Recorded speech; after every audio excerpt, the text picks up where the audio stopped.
দীর্ঘ এক যুগ পর আবারও এক টেবিলে বসতে যাচ্ছে বাংলাদেশ ও পাকিস্তান। চলতি এপ্রিল মাসে অনুষ্ঠিত হতে যাচ্ছে দুদেশের মধ্যে রাজনৈতিক সংলাপ।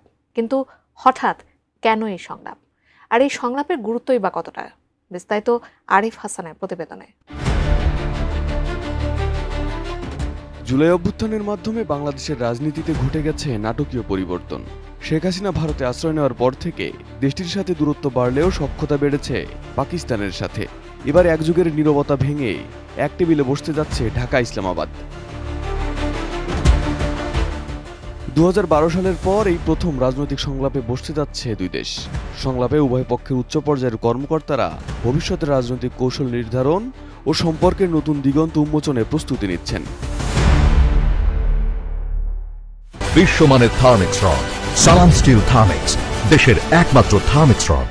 পাকিস্তানি গণমাধ্যম ডেইলি পাকিস্তান জানিয়েছে, আসন্ন সংলাপ মূলত দুই দেশের মধ্যে সম্পর্ক উন্নয়নের ধারাবাহিক প্রচেষ্টার অংশ। দ্বিপক্ষীয় সম্পর্ককে আরও প্রাতিষ্ঠানিক রূপ দেওয়ার লক্ষ্যে এই উদ্যোগ। পাকিস্তানের পক্ষে পররাষ্ট্র সচিব আমনা বেলুচ এই আলোচনায় নেতৃত্ব দেবেন। সংলাপে প্রাধান্য পাবে রাজনৈতিক, অর্থনৈতিক ও সামাজিক বিভিন্ন ইস্যুতে পারস্পরিক সমন্বয়। জানা গেছে, পাকিস্তান এই আলোচনায় একটি যৌথ কমিশন পুনরায় চালুর প্রস্তাব দিতে পারে, যা ভবিষ্যতে দুই দেশের মধ্যে নীতিগত সমন্বয় ও সহযোগিতাকে এগিয়ে নেবে বলে ধারণা করা হচ্ছে। এছাড়া পাকিস্তানের উপপ্রধানমন্ত্রী ইসহাক দার আগামী 22 থেকে 24 এপ্রিল বাংলাদেশ সফর করবেন।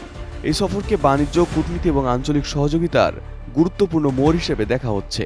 ডেইলি পাকিস্তান বলছে, বাংলাদেশের রাজনৈতিক প্রেক্ষাপটে সাম্প্রতিক পরিবর্তন, বিশেষ করে ভারতের প্রভাব হ্রাস ও অন্তর্বর্তীকালীন সরকারের ভূমিকায় পাকিস্তানের সঙ্গে সম্পর্ক পুনর্গঠনের সুযোগ তৈরি হয়েছে।